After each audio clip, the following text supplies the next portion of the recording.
Hello दोस्तों, welcome to our channel Pathfinder for NET JRF. और दोस्तों, आज हम जो पढ़ने जा रहे हैं वो है वीटलसी का कृषि जलवायु प्रदेशों का जो वर्गीकरण है विश्व का, उसे हम आगे पढ़ने जा रहे हैं। जो इससे पहले वाला जो पार्ट था वीटलसी में, उसमें हमने जाना था कृषि क्या होती है, प्रदेश क्या होते हैं, कृषि प्रदेश क्या होते हैं, और वीटलसी ने कैसे 1936 में विश्व को 13 कृषि प्रदेशों में बांटा था। उसके साथ साथ हमने उसका जो पहला कृषि प्रकार था चलवासी पशुचारण, वो भी हमने वहां पर क्लियर किया था। आई होप आप सभी ने वो वीडियो देखा होगा।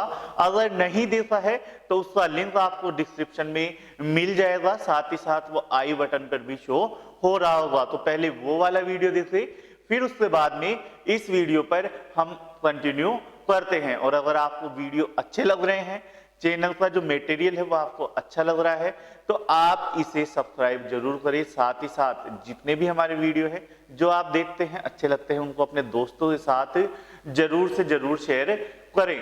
तो दोस्तों, आज हमारा इस वीटलसी के वर्गीकरण में हमने कृषि जाने थे, प्रदेश जाना था। कृषि प्रदेश क्या होते हैं इनके बारे में भी हमने जाना था, विभिन्न विद्वानों की परिभाषाएं हमने जानी थी, तो आप उस वीडियो में देख सकते हैं। और किस तरह से आर्थिक आधार पर वीटलसी ने 1936 में है जो विश्व को 13 कृषि प्रदेशों में बांटा था। वीटलसी का एक और कार्य है जो महत्वपूर्ण है और पूछा जा सकता है एग्जाम में, वो कौन सा है? The change in map pattern of the contemporary political world. तो यह भी आपको ध्यान में रखना है, सिर्फ एग्रीकल्चर ज्योग्राफी से ही संबंधित नहीं थे वीटलसी, वो आपको पॉलिटिकल ज्योग्राफी में भी मिलते हैं और उनमें भी उन्होंने महत्वपूर्ण कार्य किया था। क्यों? द्वितीय विश्व युद्ध के दौरान वो अमेरिकी नेवी विभाग में कार्य कर रहे थे, तो इन्होंने इस पर भी कार्य किया है। और इनकी चार जो पुस्तकें हैं जो हमने पिछले लेक्चर में पढ़ी थी, इन्हें आप यहाँ पे भी देख सकते हैं। महत्वपूर्ण पुस्तकें हैं types of climate, A preprint from principle of economic geography, यानी जो जलवायु के प्रकार हैं वो किस तरह से इकोनॉमिक ज्योग्राफी से परिभाषित होते हैं, वो इन्होंने बताने का प्रयास किया है।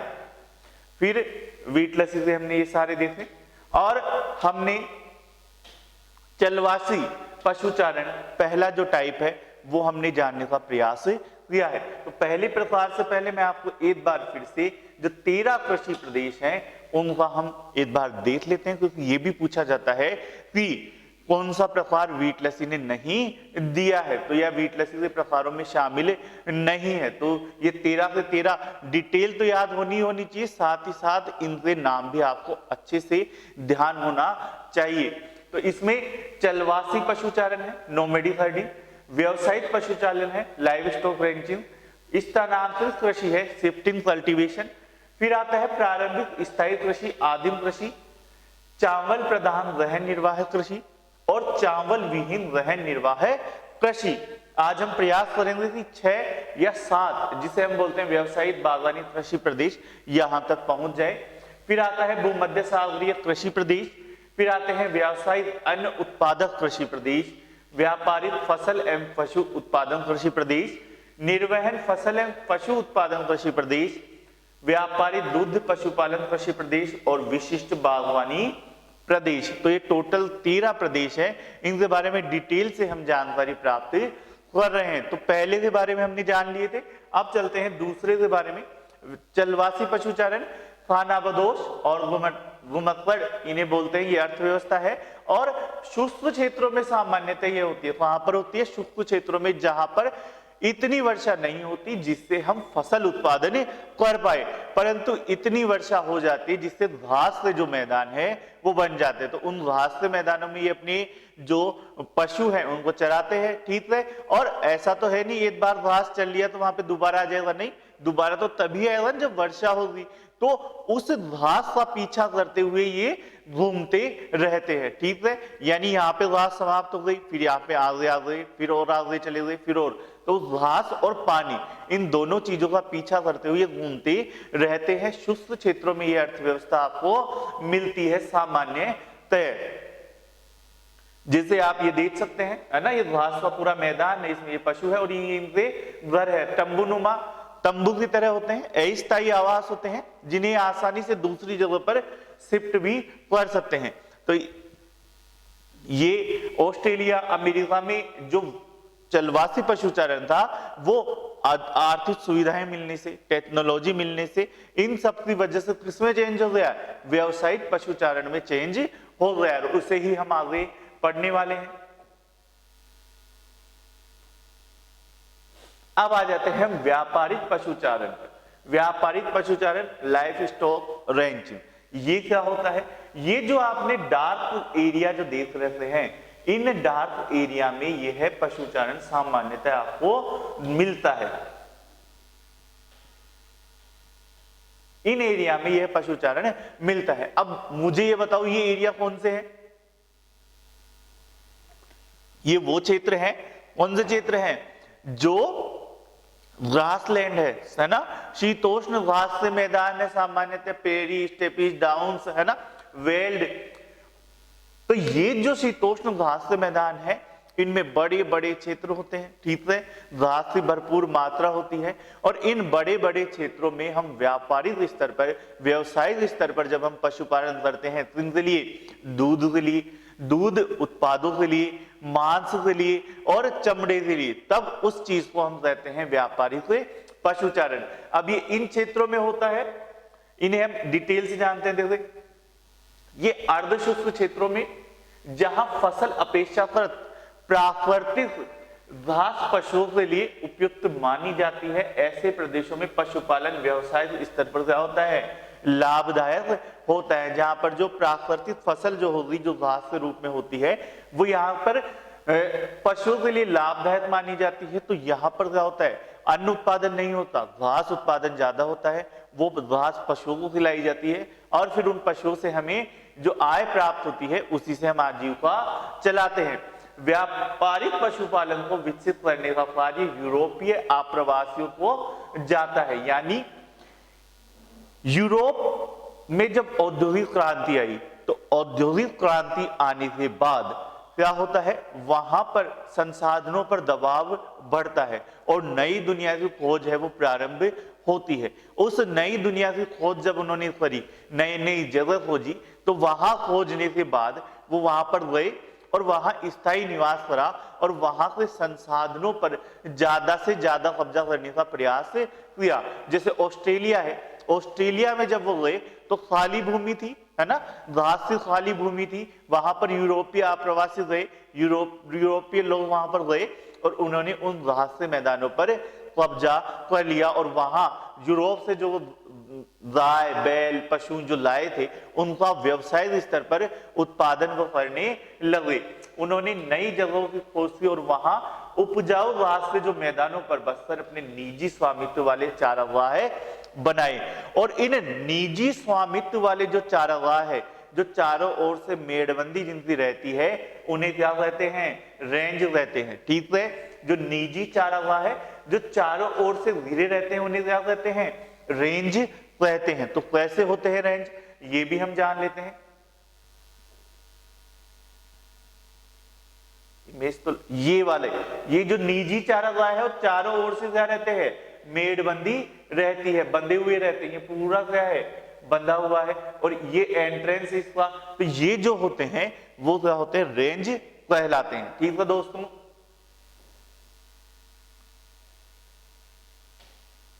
अब ये कौन कौन से क्षेत्रों में होते हैं, ये होते हैं पश्चिमी USA, Argentina, Uruguay, Brazil, Australia, New Zealand, दक्षिणी अफ्रीका। और भौगोलिक दृष्टि से व्यापारिक पशुपालन के प्रदेशों को दो भागों में बांटा जाता है। तो ये कौन कौन से क्षेत्रों में होते हैं, ये फिर से देख लेते हैं। पश्चिमी यूएसए, स्टेपीज के मैदान पाए जाते हैं। यहां पर कौन से मैदान पाए जाते हैं, स्टेपीज वाले।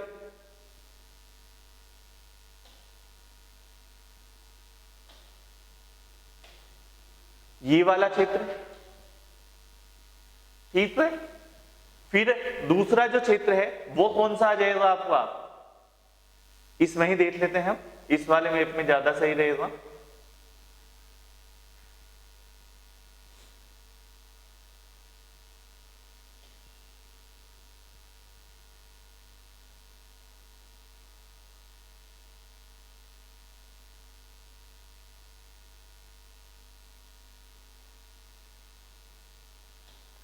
पश्चिमी यूएसए में, फिर आपको आ जाता है अर्जेंटीना में।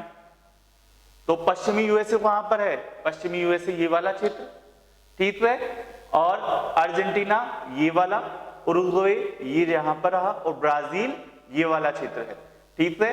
तो अर्जेंटीना, ब्राजील ऊपर आ जाएगा, उरुग्वे,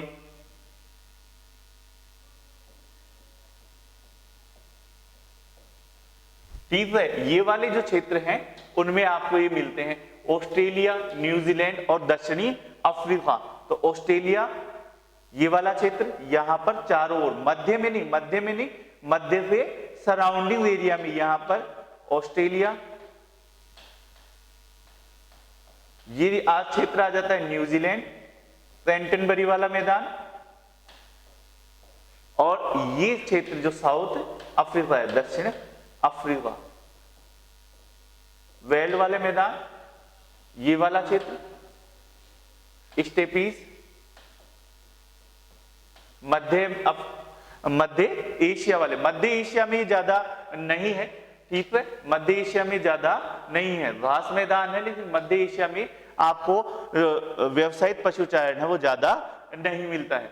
तो इन क्षेत्रों में मिलते हैं और इन्हें भौगोलिक दृष्टि से दो भागों में बांट सकते हैं, समशीतोष्ण घास मैदान यानी सवाना, वो समशीतोष्ण घास मैदान, स्टेपीज वाले मैदान, और उष्ण सवाना विस्तृत मैदान यानी सवाना वाले मैदान, जो 5 से 10 डिग्री के बीच में पाए जाते हैं। समशीतोष्ण घास क्षेत्र के अंतर्गत उत्तरी अमेरिका का मध्य उत्तरी मैदान, पठार, दक्षिणी अमेरिका का दक्षिणी पूर्वी भाग, दक्षिणी मध्य ऑस्ट्रेलिया, न्यूजीलैंड का दक्षिणी भाग, दक्षिणी अफ्रीका के पठारी जो भाग है वो इसमें शामिल होते हैं, और सवाना विस्तृत भूमि में अफ्रीका के 10 से 20 डिग्री दक्षिणी गोलार्ध के भाग को इसमें शामिल किया जाता है, ठीक है, 10 से 20 डिग्री वाला जो भाग है उसे इसमें शामिल किया जाता है। दोस्तों नेक्स्ट चलते हैं, अगर आपको जो सवाना वाले जो क्षेत्र हैं वो कौन से हैं, जैसे ईस्ट अफ्रीका में सवाना, ब्राजील, पंपोस, वेनेजुएला, लानोस, तो ये कौन से क्षेत्र हैं, ये क्षेत्र है ट्रॉपिकल ग्रासलैंड यानी उष्णकटिबंधीय घास क्षेत्र, जैसे ईस्ट अफ्रीका सवाना, ब्राजील पंपोस और वेनेजुएला लानोस। और अगर हम बात करते हैं शीतोष्ण कटिबंधीय घास मैदानों की, शीतोष्ण कटिबंधीय घास मैदानों में कौन सा आ जाता है, Argentina, pampas, North America prairies, South America veld, Central Asia steppes, और ऑस्ट्रेलिया में कौन सा आ जाता है, डाउन्स के मैदान शामिल होते हैं। ये इन मैदानों के नाम है। डाउन्स मैदान कहां पे पाया जाएगा, ऑस्ट्रेलिया, ये भी पूछा जाता है, मैचिंग करवाया जाता है, तो यहीं पे हम करते चलते हैं। फिर से उल्टे से चलते हैं, डाउन्स कहां पे, ऑस्ट्रेलिया, स्टेपीज सेंट्रल एशिया में पाया जाता है, weld south Africa, Paris north America, pampas Argentina, Llanos Venezuela, compass Brazil और सवाना साउथ अफ्रीका। तो ईस्ट अफ्रीका और ब्राजील और वेनेजुएला, इनमें सवाना यानी उष्णकटिबंधीय घास मैदान पाए जाते हैं। और यहां पर कौन से, Argentina, north America, south Africa, central Asia और ऑस्ट्रेलिया में शीतोष्ण कटिबंधीय घास मैदान पाए जाते हैं। दोस्तों तो चलिए, आई होप आप सभी को ये समझ में आया होगा। अब हम जानते हैं उत्तरी अमेरिका में जो व्यावसायिक पशुपालन हुआ वो किस तरह से डेवलप हुआ, वैसे वहां पर है जो लोग कृषि कार्य करने के लिए प्रेरित हुए, पशुपालन करने के लिए प्रेरित हुए, कौन कौन सी सुविधाएं उन्हें वहां पर मिलती है, इन सारी चीजों के बारे में हम जानते हैं। जो पश्चिमी संयुक्त राज्य अमेरिका है, कनाडा है, उनमें प्रेरी जो प्रदेश है, उस प्रेरी प्रदेश कौन सा, घास मैदान वहां पर, और उत्तरी मैक्सिको का जो महत्वपूर्ण रूप से ये क्षेत्र है वो पाया जाता है। उत्तरी मैक्सिको में आपका सवाना वाला क्षेत्र आ जाएगा, ठीक है, सवाना घास मैदान आ जाएंगे। तो ये जो क्षेत्र है इनमें ये पशुपालन व्यवस्था है वो महत्वपूर्ण रूप से पाई जाती है। उत्तरी पश्चिमी संयुक्त राज्य अमेरिका और कनाडा का प्रेरी प्रदेश और उत्तरी मैक्सिको में ये पाया जाता है। सर्वप्रथम 16वीं शताब्दी में ये प्रारंभ हुआ, और मैंने बताया प्रारंभ कब हुआ, अभी हमने पढ़ा, यूरोपीय आप्रवासियों द्वारा इसे प्रचलन में लाया गया, इसे बढ़ावा दिया गया। आरंभ में लोगों ने अपने साथ, जो यूरोपीय आप्रवासी आए, वो अपने साथ गाय, बैल, घोड़े मैक्सिको, टेक्सास और कैलिफोर्निया में फिर ये पशुपालन कार्य प्रारंभ करते हैं। इसके बाद पश्चिमी यूरोप की श्रेणियों और कनाडा के चारागाहों में भी पशुपालन होने लगता है। तो इस तरह से पशुपालन है जो पश्चिमी यूएसए से प्रारंभ होता है, वो कनाडा में भी जाता है और फिर वो मैक्सिको में भी आता है। व्यावसायिक पशुपालन जो विकसित हुआ यूएसए में, उस यूएसए में विकसित होने के लिए सामाजिक और सांस्कृतिक कारक है वो भी वहां पर उत्तरदायी रहे। वो कौन कौन से उत्तरदायी रहे? एक तो है वहां पर एक मक्का की जो पेटी है वो पाई जाती है, विस्तृत मक्का पेटी, और मक्का का जो उत्पादन होता है वो अच्छा चारा माना जाता है वहां पर पशुओं के लिए, है ना। तो चारे की एक अच्छी व्यवस्था वहां पर उत्पन्न है, ठीक है।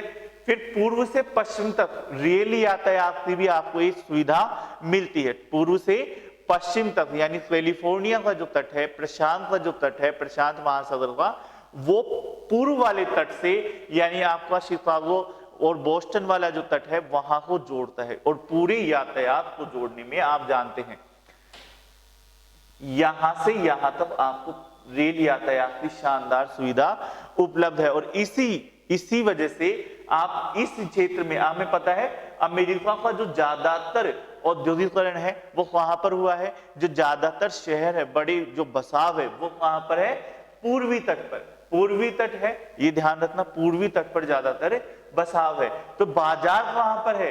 पूर्वी तट पर। तो बाजार पूर्वी तट पर होने की वजह से अगर आपके पास परिवहन की सुविधा अच्छी है, और उस परिवहन की सुविधा अच्छी होने की वजह से जो दूर क्षेत्र है वहां से भी आप अपने जो कृषि उत्पाद है उन्हें बेचने के लिए भेज सकते हैं। और यही है, विस्तृत बाजार पूर्वी तट पर है। उच्च कोटि के मांस की मांग में क्या होती है? वृद्धि होती है निरंतर। जैसे जैसे आर्थिक स्तर में सुधार आता है वैसे वैसे हम क्या करते हैं?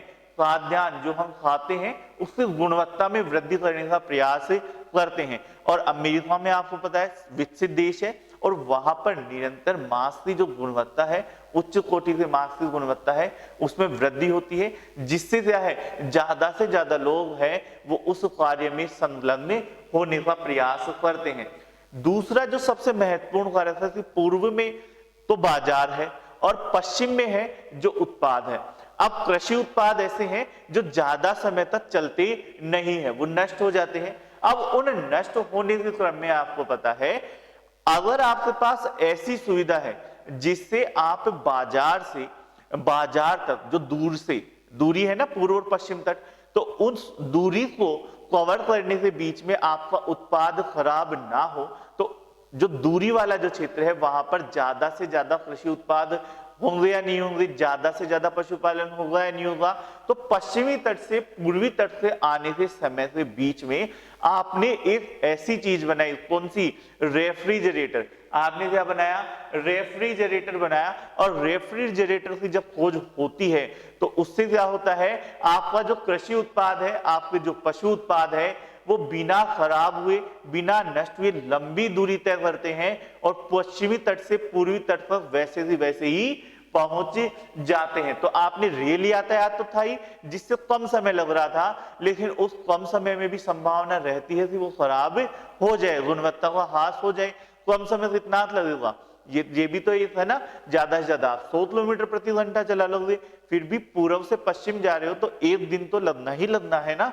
उस एक दिन में भी जो पशु उत्पाद है, दूध, दही और मांस, उनके खराब होने की संभावना रहती है। तो जब रेफ्रिजरेटर आया और रेफ्रिजरेटर से आपके जो कृषि, जो कोल्ड स्टोरेज वाली ट्रेन बनी, गाड़ियां बनी, तो उनसे क्या होता है, इस क्षेत्र में, पश्चिमी क्षेत्र में और भी ज्यादा डेवलपमेंट होता है पशुपालन का, ठीक है।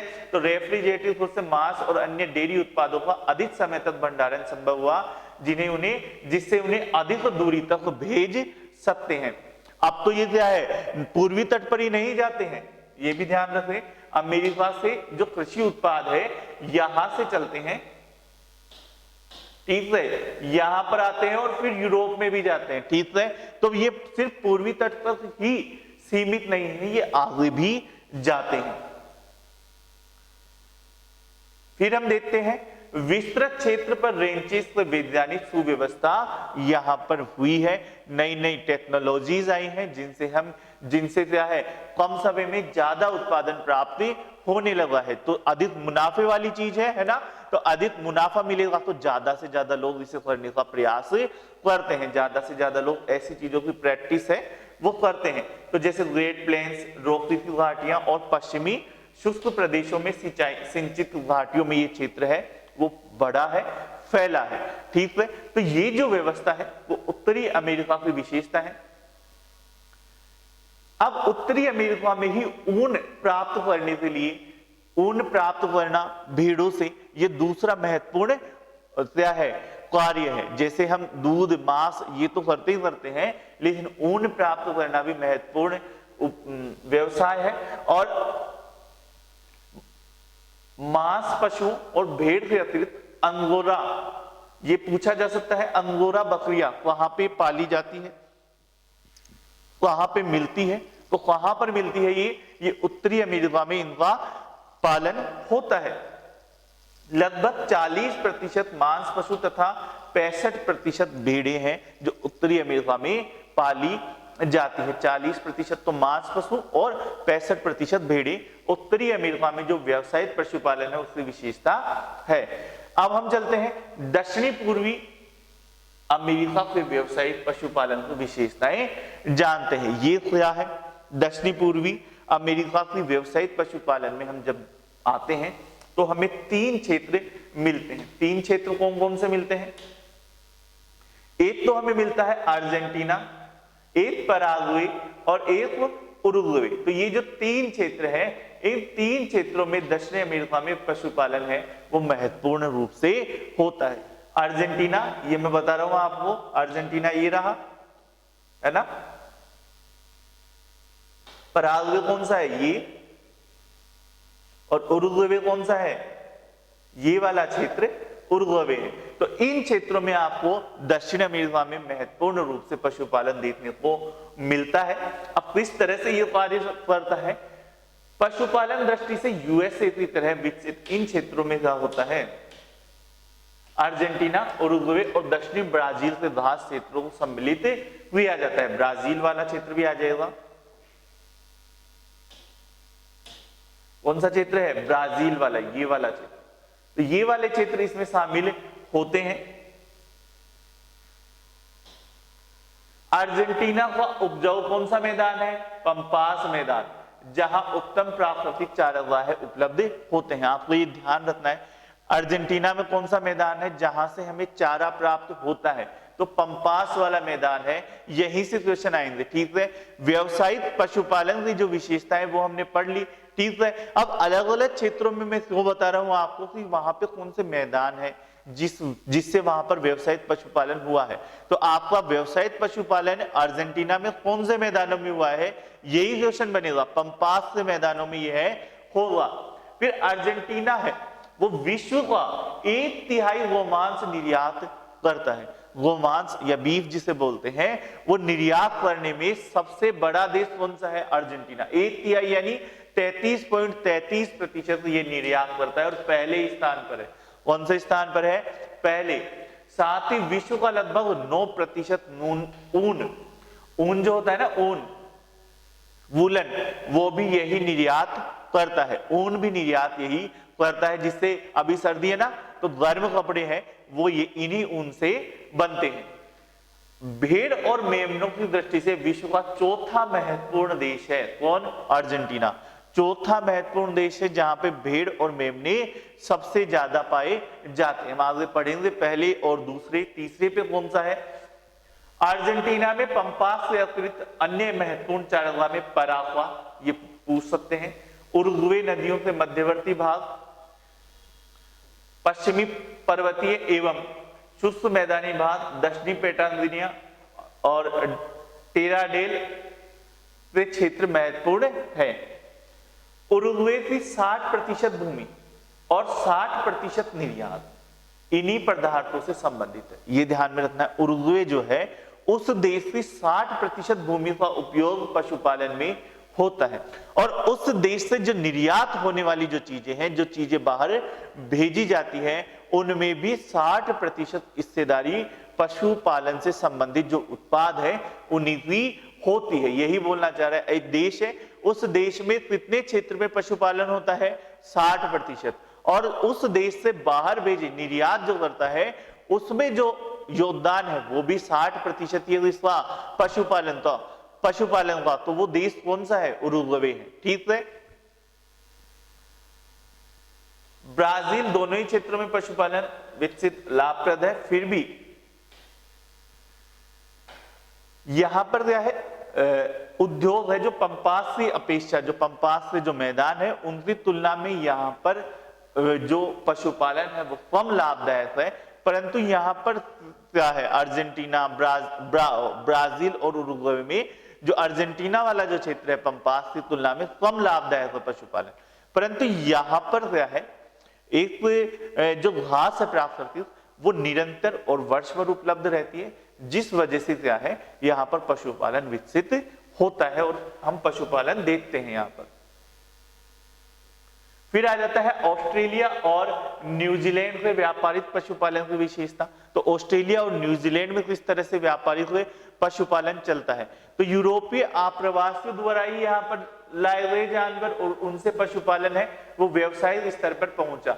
और आज जो स्थिति है, आज की स्थिति ऐसी है कि वहां पर जनसंख्या से ज्यादा पशुओं की संख्या मिलती है, जनसंख्या से ज्यादा भेड़ों की संख्या वहां पर आपको देखने को मिलती है। यानी प्रति व्यक्ति लगभग 16 भेड़ है और 2 पशु वहां पर मिलते हैं। 16 भेड़ और 2 पशु वहां पर प्रति व्यक्ति है वो देखने को मिलते हैं। ऑस्ट्रेलिया की जो संपूर्ण निर्यात है उसमें 60% जो हिस्सेदारी है वो पशु उत्पादों की है, जिसमें भी 40% ऊन और 12% मांस से संबंधित है। ठीक है, ये आप जानने से हमें अब ऑस्ट्रेलिया में कहां पे होता है? दक्षिणी विक्टोरिया, दक्षिणी वेल्स और क्वींसलैंड के जो मैदान है वो प्रमुख है पशुपालन के लिए। ये आपको ध्यान में रखना है। ऑस्ट्रेलिया के दक्षिणी विक्टोरिया, दक्षिणी वेल्स और क्वींसलैंड के जो मैदान है वो प्रमुख होते हैं व्यावसायिक पशुपालन के लिए। और चलिए नेक्स्ट चलते हैं स्थानांतरित कृषि पर। स्थानांतरित कृषि किस प्रकार की होती है, तो ऐसे इसका यूज होता है। तो विश्व में स्थानांतरित जो कृषि है ना, विश्व की जो जितनी भी स्थानांतरित कृषि है वो लगभग आप 0 डिग्री यानी विषुवत रेखा के आसपास देख सकते हैं। विषुवत रेखा के आसपास या पहाड़ी क्षेत्रों में, इन क्षेत्रों में ये स्थानांतरित कृषि है वो आपको देखने को मिलती है। शिफ्टिंग कल्टीवेशन है, इसे हम कहते हैं शिफ्टिंग कल्टीवेशन है, वो इन क्षेत्रों में आपको देखने को मिलती है। अब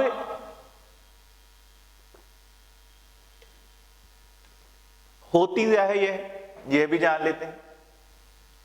शिफ्टिंग कल्टीवेशन होती है, एक क्षेत्र है, उस क्षेत्र में आपने वन है, उन वनों को साफ किया, वहां पे जलाया या है ना, और वहां पे कृषि कार्य किया।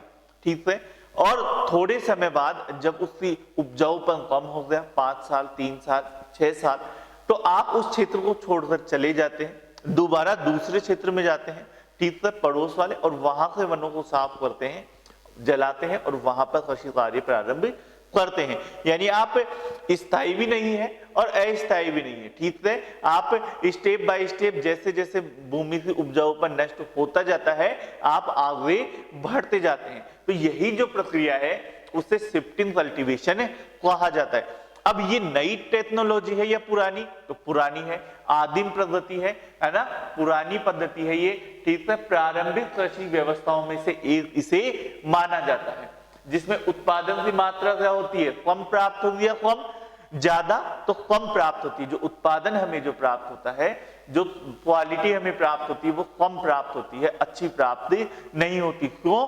क्योंकि हम उसमें अच्छे बीजों का प्रयोग नहीं करते, साथ ही साथ अच्छे उर्वरकों का प्रयोग भी उसमें हमें नहीं करते। यह व्यवस्था संसार में उष्णकटिबंधीय प्रदेशों में मिलती है, उष्णकटिबंधीय प्रदेश हुए, साथ ही साथ पर्वतीय प्रदेश उनमें भी ये व्यवस्था आपको मिलती है। अब इसे अन्य नामों से भी जाना जाता है। स्थानांतरित कृषि तो है ही है। स्थानांतरित कृषि में आपको ध्यान में रखना है, स्थानांतरित कृषि नाम से जब इसे हम बोलते हैं तो उसका मतलब होता है खेतों का आवर्तन या फसलों का आवर्तन। तो उसका मतलब है खेतों का आवर्तन। मैंने बताया ना, खेत चेंज करते हैं। फसलों का आवर्तन यानी एक फसल उगाई, बाद में उसी खेत पर दूसरी फसल उगाई, फिर तीसरी। तो ये तो होता है फसलों का आवर्तन यानी फसलों को चेंज करना। लेकिन स्थानांतरित कृषि में क्या होता है, जो फार्म है आपका, जो खेत है, जो फील्ड है जिस पे आप कृषि कार्य करते हैं, उसे ही आप बार बार चेंज करते रहते हैं। 5 साल 6 साल बाद आप उसे चेंज कर देते हैं। तो स्थानांतरित कृषि यानी फसलों का आवर्तन नहीं होता है। ठीक है, आपको ध्यान में रखना है, खेतों का आवर्तन इसमें होता है। फील्ड या फार्म का आवर्तन चेंजिंग उसमें होती है। और ये क्वेश्चन आया हुआ भी है ना। तो इसमें खेतों का आवर्तन होता है।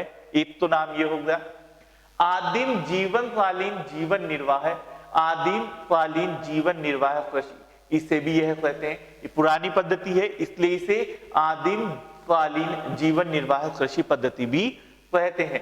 कृषि कर्तन भी इसे कहते हैं। कृषि कर्तन यानी पेड़ों को काट कर की जाने वाली कृषि, यानी पेड़ों को काट कर जो कृषि हम करते हैं वो इसे इस नाम से जाना जाता है। तो हम इसे क्या कहते हैं, कृषि कर्तन, यानी पेड़ों को काट कर की जाने वाली जो कृषि है उसे हम कहते हैं कृषि कर्तन।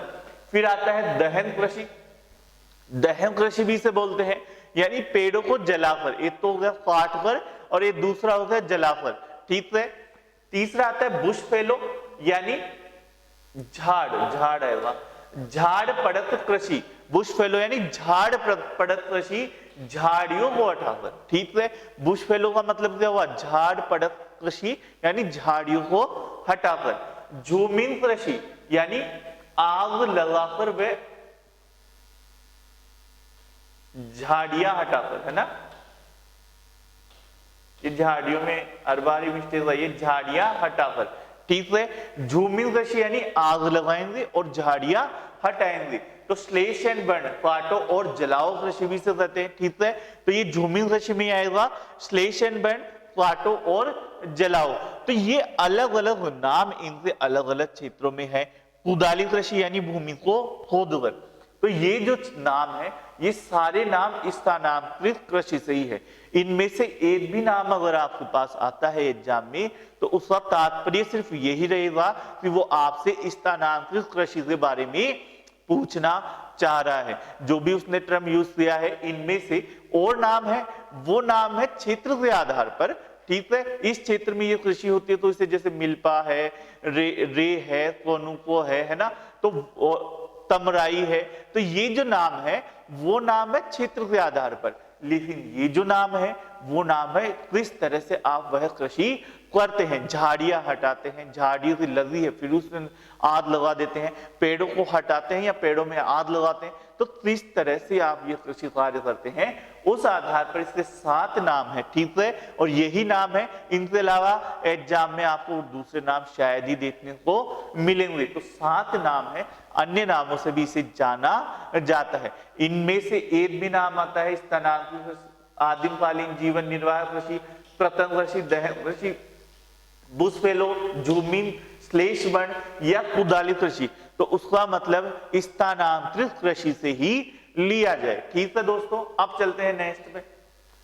यह कृषि व्यवस्था है वो उष्ण आर्द्र कटिबंधीय प्रदेशों में, जहां वर्ष भर ऊंचा तापमान और अत्यधिक वर्षा के कारण सघन वन मिलते हैं, वहां पर पाई जाती है। मैंने बताया उष्ण कटिबंधीय क्षेत्रों में मिलती है। साथ ही पर्वतीय और पठारी क्षेत्रों में भी आदिम जनजातियों द्वारा होती है। आदिम जनजातियों द्वारा पर्वत और पठारी क्षेत्रों में ये होती है। जैसे मध्य अफ्रीका का उष्ण क्षेत्र, दक्षिणी अमेरिका का उष्ण कटिबंधीय भाग और दक्षिण एशिया, दक्षिणी पूर्वी एशिया वाले क्षेत्रों में भी ये होती है। तो इसमें होता क्या है ये भी हमने देखा। इन क्षेत्रों में सर्वप्रथम क्या है, वनों को काटा जाता है और काटकर खेत तैयार किए जाते हैं। और उसे तैयार करने के बाद में आपको ये पता होना चाहिए कि वो खेत जो तैयार हुआ है वो किसी व्यक्ति विशेष का नहीं होता है, वो किसी एक व्यक्ति का नहीं होता है कि हाँ मेरा ये खेत है, ऐसा इसमें नहीं पाया जाता है। वो एक पूरे समुदाय का खेत होता है, वो पूरे समुदाय विशेष का होता है। तो खेत व्यक्तिगत नहीं होते हैं, इनमें जो होते हैं वो सार्वजनिक होते हैं, यानी समुदाय विशेष का वह होता है। और उस समुदाय विशेष के क्रम में हम लगभग इसमें 3 से 5 वर्ष तक खेती करते हैं और उसके बाद उसे छोड़कर चले जाते हैं, दूसरा खेत हम बनाते हैं। ठीक है, ऐसा क्यों होता है? एक तो इन क्षेत्रों में क्या है, वर्षा ज्यादा होती है और वर्षा ज्यादा होने की वजह से आपको पता है कौन सी मिट्टी बनती है, लेटेराइट मिट्टी। लेटेराइट मिट्टी क्यों बनती है? वर्षा ज्यादा होने की वजह से जो आपका उपजाऊपन है मिट्टी का वो बहकर चला जाता है। जो उपजाऊ तत्व है, मुलायम तत्व है, वो वर्षा के पानी से बहकर चले जाते हैं। तो वर्षा के पानी से बहकर चले जाने के कारण मृदा का अपक्षय तेजी से होता है, जिससे मृदा क्या हो जाती है, उर्वरता क्षीण हो जाती है, उर्वरता विहीन हो जाती है, उसकी प्रोडक्टिविटी क्या हो जाती है, कम हो जाती है। तो ये क्षेत्र हमें मिलते हैं। फिर इस प्रकार की कृषि व्यवस्था में उत्पादन कम होगा या ज्यादा होगा, हमें अच्छे से पता है। उत्पादन क्या होता है, कम होता है। ऐसी जो कृषि व्यवस्था है उसमें उत्पादन कम होता है, अधिक श्रम करना पड़ता है, श्रम भी हमें क्या करना पड़ता है, अधिक करना पड़ता है। और उत्पादित फसलों का उपयोग क्या होता है, स्थानीय होता है या बाहर भेजी जाती है, स्थानीय होता है, जीवन निर्वाह के लिए होता है, ये ध्यान रखना है। ऐसी जो कृषि व्यवस्था है उसमें आपको फसल का उत्पादन कम प्राप्त होगा, है ना, मेहनत आपको ज्यादा करनी पड़ेगी और आप उन्हें व्यवसायिक स्तर पर बेच नहीं सकते क्योंकि आपकी खुद की जो डिमांड है वो भी इनसे मुश्किल से ही पूरी हो पाती है। ठीक है, तो इसे जीवन निर्वाह में शामिल किया जाता है। वैसे ही अगर हम माने तो प्रति हेक्टेयर, प्रति व्यक्ति, ये सारा उत्पादन भी इसमें क्या होता है, कम होता है, क्योंकि अधिकांश कार्य किससे होता है, मानव श्रम द्वारा होता है। केवल खाद्यान्न फसलों का ही उत्पादन होता है, ये भी ध्यान में रखना है। ऐसा नहीं कि आप है ना जो कॉटन उगाने लग गए या और ऐसी फसलें जैसे नील उगाने लग गए, गन्ना उगाने लग गए, तो फिर फाइनली क्या, ये भी तो है ना। तो ये जनजातीय क्षेत्र है, ज्यादा बाहरी दुनिया से संपर्क में यह नहीं रहते हैं। अभी वर्तमान परिस्थितियों में तो होने लगा है, लेकिन फिर भी इतना ज्यादा संपर्क इनका रहता नहीं है। तो ऐसी स्थिति में ये जो जनजातीय क्षेत्र है, जो उष्णकटिबंधीय स्थानांतरित कृषि वाले क्षेत्र हैं, वहां के जो लोग हैं वो खाद्यान्न फसलों को ज्यादा प्रीफर करते हैं और खाद्यान्न फसलों का ही उत्पादन इनमें होता है, जिसमें मक्का, ज्वार, बाजरा, धान प्रमुख है। गन्ना, मूंगफली, टमाटर, केला गौण फसलें कहीं कहीं पर उगाई जाती है। और पशुओं में कौन सा है, मुर्गी पालन प्रमुख रूप से होता है, मुर्गी पालन यहाँ पर होता है।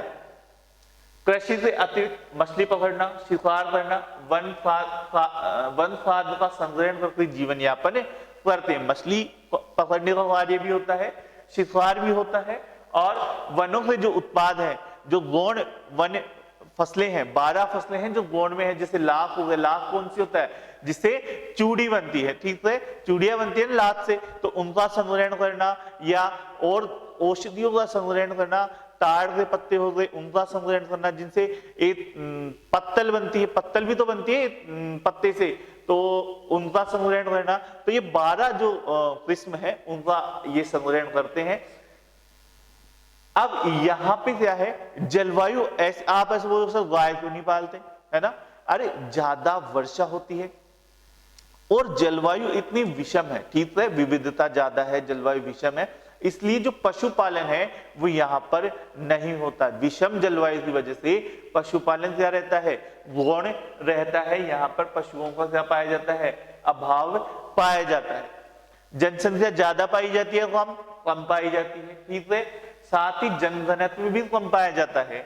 और ये लोग सामान्यतः वैसे होते हैं, रूढ़िवादी होते हैं, इसलिए अपनी पारंपरिक कृषि पद्धति को छोड़ने के लिए तैयार नहीं होते हैं, ठीक है। रूढ़िवादी होने की वजह से अब उनमें तटस्थता आ जाती है, वो उस क्षेत्र को छोड़ना नहीं चाहते, जिस पद्धति पे वो चल रहे हैं उसे ही वो सबसे अच्छा मानते हैं, वरना क्या आ जाएगा, भगवान का प्रकोप आ जाएगा, ठीक है।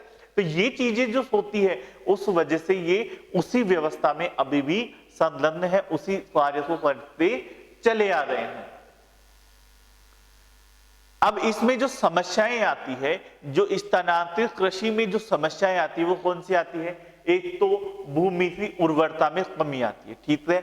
आप बार बार कृषि भूमि पर बिना उर्वरक, बिना किसी चीज से आप वनों को साफ कर देते हैं, ठीक है, सॉरी, आप वनों को साफ कर देते हैं, और वनों को साफ करने के क्रम में क्या होता है, वो क्षेत्र जो मिट्टी का क्षेत्र है वो उसमें सीधे वर्षा की बूंदें पड़ती है ना, और धीरे धीरे करके आप पूरे क्षेत्र में, एक बड़े क्षेत्र में आप वनों को साफ करते हैं, जिससे उस क्षेत्र की जो उर्वरता शक्ति है वो नष्ट हो जाती है। और साथ ही साथ इस क्षेत्र में वैसे भी उपजाऊपन कम है, ठीक है, वैसे भी उपजाऊपन क्या है यहाँ पर कम पाया जाता है, जिस वजह से उत्पादन आपको ज्यादा प्राप्ति नहीं होता, मृदा का अपरदन होता है, ये मैंने बताया। और वन उन्मूलन, वनों को आप साफ करते हैं, ठीक है, वनों को समाप्त करते हैं, तो वन उन्मूलन भी इसमें शामिल होता है।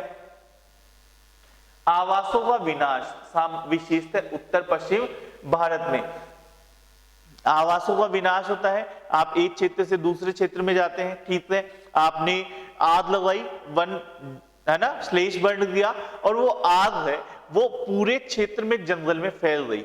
अब आप बताएं, आवास का तात्पर्य हम क्या लगाते हैं? सिर्फ अपना आवास, अपना घर नहीं, जानवर जो वहां के पशु है, वो वहां के वन्य जीव है, उनका आवास तो वही वन है, और उस वन में आपने क्या लगा दी? आग लगा दी। आपका इंटेंशन नहीं था, लेकिन आपकी जो पद्धति है उस पद्धति की वजह से आग फैली या नहीं फैली, और उससे क्या है, उस क्षेत्र में विनाश हुआ या नहीं हुआ? हुआ। तो यही चीज इसमें शामिल होती है कि इस वजह से क्या होता है, आवासों का विनाश होता है, जिससे क्या है, मानव और पशु के बीच में संपर्क बढ़ता है नहीं बढ़ता है? आप उनके आवासों का विनाश करेंगे तो वो आपके आवास में आएंगे और संघर्ष बढ़ेगा ही बढ़ेगा। समाधान क्या है? इस कृषि को क्या है, स्थान विशेष में पाबंद करना चाहिए, यानी स्थानांतरित कृषि में जो क्षेत्र है उन्हें हमें स्थानीय क्षेत्र में सम्मिलित करना चाहिए। स्थानीय मतलब उन्हें स्थायी कृषि में प्रमोट करना चाहिए, वो स्थायी कृषि करें ज्यादा से ज्यादा। सीढ़ीदार खेत बनाकर सिंचाई की जा सकती है। पहाड़ों में जब करते हैं ना, पहाड़ों में जब कृषि होती है ये, तो उसमें हम सीढ़ीदार खेत बनाएं और जिनसे हम कृषि कार्य करें। मेड़बंदी और समोच्च रेत जुताई करके मृदा अपरदन को हमें किया जा सकता है, ये है। अब इस कृषि को अलग अलग देशों में अलग अलग नामों से भी जाना जाता है, ऐसा नहीं एक नाम से जाना जाता है। मैंने बताया था अलग अलग देशों में अलग अलग नामों से इसे जाना जाता है, और लगभग आप माने तो 25 नाम है वो मैंने निकाले हैं। तो उन सभी को हम देखते हैं कहां पे कौन सा मिलता है। तो मिल्पा जो कृषि है वो मिलता है मैक्सिको और मध्य अमेरिका में। मिल्पा कहां पे मिलता है? मैक्सिको और मध्य अमेरिका में। तो ये वाला जो क्षेत्र है, ये वाला जो क्षेत्र है मैक्सिको और मध्य अमेरिका वाला जो क्षेत्र है, यहां पे कौन सी कृषि मिलती है? मिल्पा। कौन सी मिलती है? मिल्पा कृषि मिलती है। फिर अगर हम आए तो कोनुको, वेनेजुएला, लानोस और लेटिन अमेरिका मिलता है। कोनुको कृषि कहां पे मिलती है? स्थानांतरित कृषि है। कोनुको कहां पे मिलती है? वेनेजुएला। वेनेजुएला कहां पे है? ये रहा, ठीक है। तो यहां पे कौन सी मिलती है?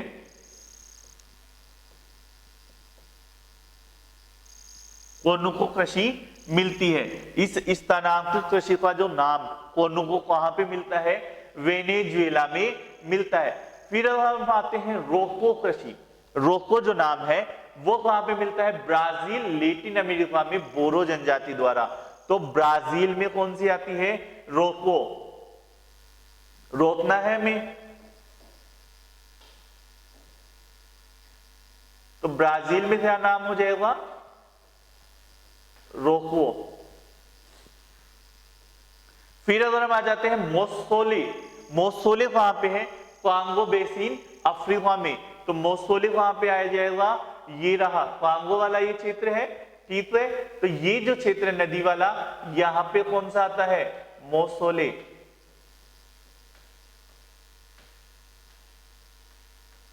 ये सभी नाम आप ध्यान रखना अच्छे से। इस मैप को भी आप सभी दोस्तों को अगर पीडीएफ चाहिए तो पीडीएफ के लिए हमारा जो टेलीग्राम लिंक है वो डिस्क्रिप्शन में दिया गया है, उसे ज्वाइन कर लेना। सभी वीडियो की पीडीएफ आपको वहां पर मिल जाएगी। फिर आ जाता है नवासु। नवासु कहां पे पाई जाती है? सूडान में। नवासु कहां पर पाई जाती है? सूडान में। तो सूडान में, सूडान कहां पर है? ये रहा। तो यहां पे कौन सी पाई जाएगी? नवासु। सूडान में कौन सी है? नवासु। फिर आता है आपका टापी। टापी कहां पर है? मेडागास्कर में। टापी कृषि कहां पर होती है? मेडागास्कर। मेडागास्कर कहां पर है? ये रहा। यहां पे कौन सी होगी? टापी। फिर आपकी है लदांग। ये कहां पर है? मलेशिया व इंडोनेशिया में। लदांग कहां पर है? मलेशिया व इंडोनेशिया वाला जो क्षेत्र है वहां पर होती है आपकी लदांग कृषि। ये वाला क्षेत्र यहाँ पे लदांग कृषि होती है। स्थानांतरित कृषि का जो नाम है वो कौन सा है? लदांग। वहां पर? मलेशिया व इंडोनेशिया। कुमाह कृषि इंडोनेशिया में होती है ना? ये भी यहीं पर होती है, इंडोनेशिया में ही। ये कलर थोड़ा सा चेंज कर लेते हैं, ये वाला।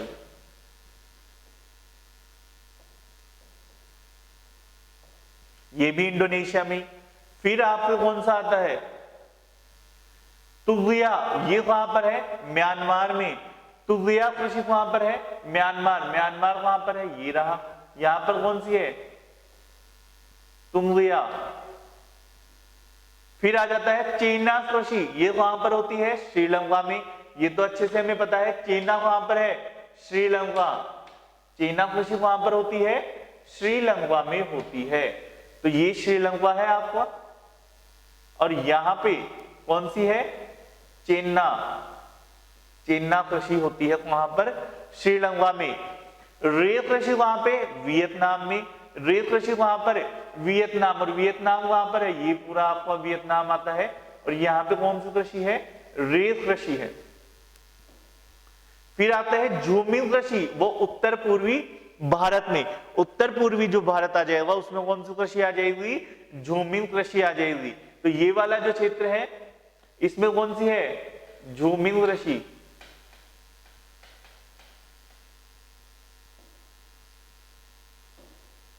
तो ये हमने पूरे पढ़े, 12 से 12 नाम देखिए। फिर से हम देख लेते हैं। अगर हम मिल्पा है तो मैक्सिको में, ठीक है। कोनंगो वेनेजुएला। रोको ब्राजील में। मोसाले कांगो बेसिन, कांगो समझ ले। सूडान में नवासु। मेडागास्कर में टापी। चेन्ना है वो श्रीलंका में। तुंगिया है वो म्यांमार में। झूमिंग है वो आपका उत्तरी पूर्वी भारत में आ जाएगा। फिर रे वियतनाम में। इंडोनेशिया में लद्दाख, और इंडोनेशिया और मलेशिया में लद्दाख, और इंडोनेशिया में ही है कुमाह कृषि है वो इंडोनेशिया में भी वही जाती है। तो ये आपको नाम 12 से 12 नाम मैप में मैंने आपको अच्छे से समझाया। अब चलते हैं नेक्स्ट। इंडिया में कहां कहां पर कौन सी बोली जाती है? तो इंडिया से पहले एक नाम और है, ये है दीपा कृषि। एक नाम और था यार, ये रहा तमराई। तमराई कहां पे है? थाईलैंड में। थाईलैंड में है तमराई। ये पूछा जा सकता है। तो थाईलैंड कहां पर है? थाईलैंड है दोस्तों यहां पर, ज्यादा दूर नहीं है। तो थाईलैंड है, ये रहा, ठीक है। और थाईलैंड में कौन सी?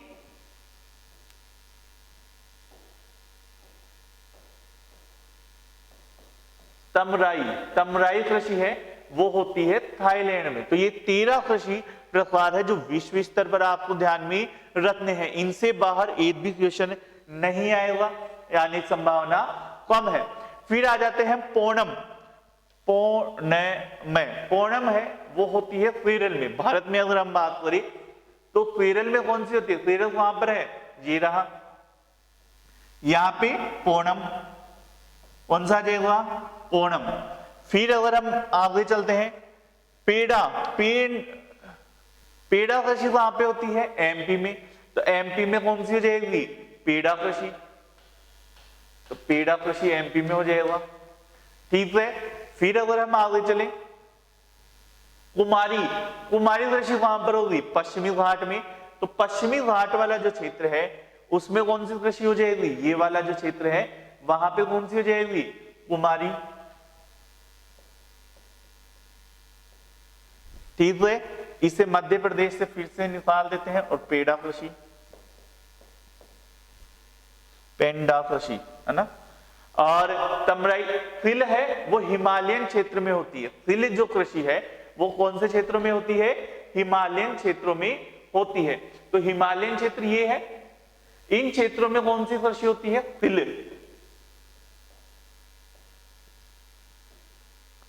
फिर आता है पुरुवा कृषि है, वो झारखंड में होती है। तो झारखंड कहां पर है? ये रहा, यहां पे पुरुवा कृषि होती है। जो स्थानांतरित कृषि का नाम है वो बता रहा हूं। पामलू कृषि मणिपुर में होती है। मणिपुर कहां पर है? ये रहा आपका, यहां पे पामलू, पामलू कृषि है वो होती है मणिपुर में। फिर पोंडू कृषि है वो आंध्र प्रदेश में। पेड़ा और पोंडू, इनमें कंफ्यूज नहीं होना है। पोंडू कृषि कहां पे होती है? वो होती है आंध्र प्रदेश में। और आंध्र प्रदेश कहां पर है आपका? ये रहा, पोंडू कृषि है वो होती है आंध्र प्रदेश में। जो स्थानांतरित कृषि का जो नाम है वालरा और चिमाता, ये भील जनजाति द्वारा होती है राजस्थान में। तो वालरा और चिमाता कहां पर होती है? राजस्थान में। वालरा और चिमाता कहां पे होती है? राजस्थान में। वालरा या और चिमाता,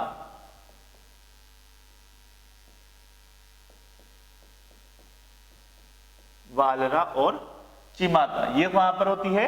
राजस्थान में होती है। फिर अगर हम देखें डाबी या ख्वामा कृषि, ये कहां पर होती है? उड़ीसा में। डाबी और ख्वामा कहां पर होती है? उड़ीसा में। तो डाबी और ख्वामा उड़ीसा, उड़ीसा कहां पर है? ये रहा। और यहां पे कौन सी होती है? डाबी या ख्वामा कृषि उड़ीसा में होती है। फिर नेक्स्ट में हम देखते हैं वालरा चिमाता राजस्थान, रिपीट हो गया। डाबी ख्वामा ये भी रिपीट हो गया, क्या बात है। फिर आ जाता है कोमना, कोमान और पामा डाबी, ये भी उड़ीसा में होती है। ठीक है। और दीपा कृषि कहां पर होती है? छत्तीसगढ़ में यह दीपा कृषि होती है। छत्तीसगढ़ वाला जो क्षेत्र है वहां पे कौन सी कृषि होती है? दीपा कृषि होती है। छत्तीसगढ़ वाला ये क्षेत्र है वहां पे दीपा कृषि होती है। तो ये नाम आपको अच्छे से ध्यान में रखने हैं, अच्छे से सारी चीजें आपको देखनी है। मैपिंग से द्वारा मैंने आपको ये समझा दिए हैं। तो एक बार फिर से रिपीट कर लेते हैं, इनसे क्वेश्चन आने की संभावना ज्यादा रहती है। मिल्पा मैक्सिको, है ना। वेनेजुएला, कोलंबो, रोको, ब्राजील, मोसेले जो है आपके कॉन्गो बेसिन में होता है। फिर सूडान में कौन सा? नगासू है। टापी आपका मेडागास्कर में है। झूमिंग कृषि की बात करें हम तो उत्तर पूर्वी भारत में आ जाता है। रे वियतनाम में है। तुंगिया मलेशिया म्यांमार में है। तमराई थाईलैंड में आ जाएगा। लदाख है वो इंडोनेशिया और मलेशिया में आ जाएगा। और कुमा है वो कहां पे आ जाएगा? इंडोनेशिया में आ जाएगा। और चेन्ना, चेन्ना जो है वो श्रीलंका में आता है। तो ये नाम है स्थानांतरित कृषि के अलग अलग क्षेत्रों में। फिर अगर हम बात करें भारत में भी अलग अलग देशों में नाम है।